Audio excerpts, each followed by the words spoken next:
प्रिय छात्रों, कक्षा 10 हिंदी पाठ 4 कविता हमारी उत्साह तथा अट नहीं रही है। इस कवि में पाठ 4 है हमारा। सूर्यकांत त्रिपाठी निराला हमारे कवि हैं और कवि का परिचय हम पिछली वीडियो में पढ़ चुके हैं। अब इस कविता को हम पढ़ते हैं। दो छोटी छोटी कविताएं दी गई हैं, एक है उत्साह, दूसरी है अट नहीं रही है। इस कविता के जो कवि हैं वो है सूर्यकांत त्रिपाठी निराला, और निराला जी का जन्म उत्तर प्रदेश में हुआ था। और ये सब बातें हमने कवि के परिचय के बारे में हमने पढ़ लिया है। उत्तर प्रदेश के निवासी थे, उन्नाव गढ़कोला जिले के थे, और 1899 में इनका जन्म हुआ था। 1961 अर्थात 1899 में जन्म हुआ एवं 1961 में इनकी मृत्यु हुई। तो ये हमारी कविता है उत्साह।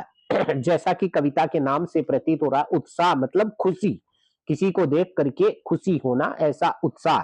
कवि ने बादल को संबोधित किया है इस कविता में। ये दोनों ही कविताएं बादल से संबंधित हैं। कवि बादल पर ज्यादा ही कवि ने बहुत सारी रचनाएं लिखी हैं। कवि कौन है? सूर्यकांत त्रिपाठी निराला।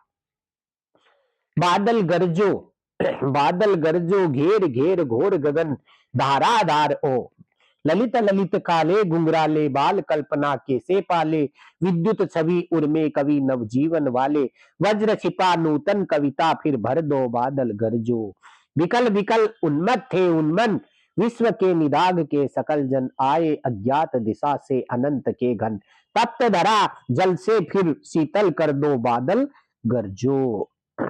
कवि ने क्या कहा है? हे बादल गरजो मतलब गरजना, तेज आवाज में। जो बादल बारिश होती है और तेज गरजते हैं, तो कहा है कि हे बादल गरजो, तेज आवाज में गरजो। घेर घेर घोर गगन, घेर घेर मतलब घेर करके, घोर मतलब भयंकर, गगन आसमान को। इस घेर घेर करके, घेर मतलब चारों तरफ से इस आसमान को घेर करके, घोर गगन आसमान को घेर करके, हे बादल गरजो धाराधार ओ, धाराधर धारा को धारण करने वाला, धाराधर ओ, अरे बादल तुम गरजो। धाराधर शब्द किसके लिए आया है? बादल के लिए आया है। ललित ललित, ललित का मतलब है बहुत ही सुंदर सुंदर हो। काले घुंघराले बाल कल्पना कैसे पाले, ललित ललित बहुत ही सुंदर हो, काले घुंघराले काले काले घुंघराले बालों की तरह से, बाल कल्पना कैसे तुम पाले हो। क्या कहा कवि ने? ललित ललित बहुत ही सुंदर हो, काले गुंगराले बालों जैसे बाल कल्पना कैसे पाले हो, विद्युत छवि उर्मे, और जो तुम्हारी बिजली के जैसी जो छवि है, तुम्हारी जो सुंदरता है, वो हृदय में बसी हुई है कवि नवजीवन वाले, तुम नया जीवन देने वाले कवि के जैसे हो।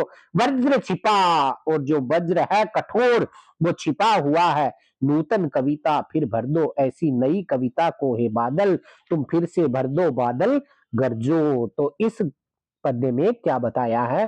बादल को संबोधित किया है। बादल को कहा है कि हे बादल तुम बहुत भयंकर तेज गर्जना करो हे बादल, और तुम बहुत ही सुंदर हो, काले गुंगराले बालों जैसे हो, विद्युत छवि, और तुम्हारे हृदय में जो तुम्हारी सुंदरता छुपी हुई है, नवजीवन वाले तुम हो, और वज्र छिपा हुआ है। नूतन कविता फिर से भर दो, ऐसी नई कविता को हे बादल, नई कविता का संचार कर दो, नई कविता तुम जीवन में भर दो, ऐसा कहा है।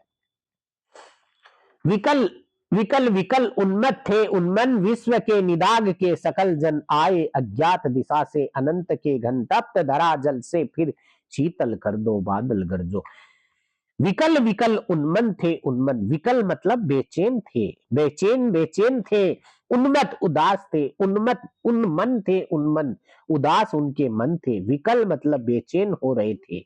मनुष्य जो है, बारिश नहीं हुई तो विकल विकल व्याकुल हो रहे थे, बेचैन हो रहे थे, उन्मन थे, उदास थे। उन्मन क्या है? उदास थे। विश्व के निदाग, विश्व के अंदर निदाग का मतलब है गर्मी थी।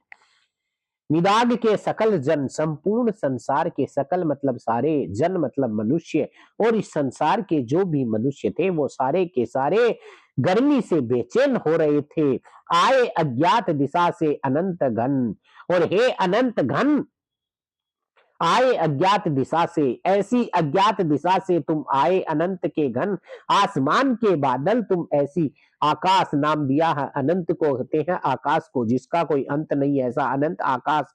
आकाश के बादल तुम अज्ञात दिशा से आए, तप्त धरा जल से फिर शीतल कर दो, और इस तपती धरती को, जलती हुई धरती को जल से फिर से शीतल कर दो।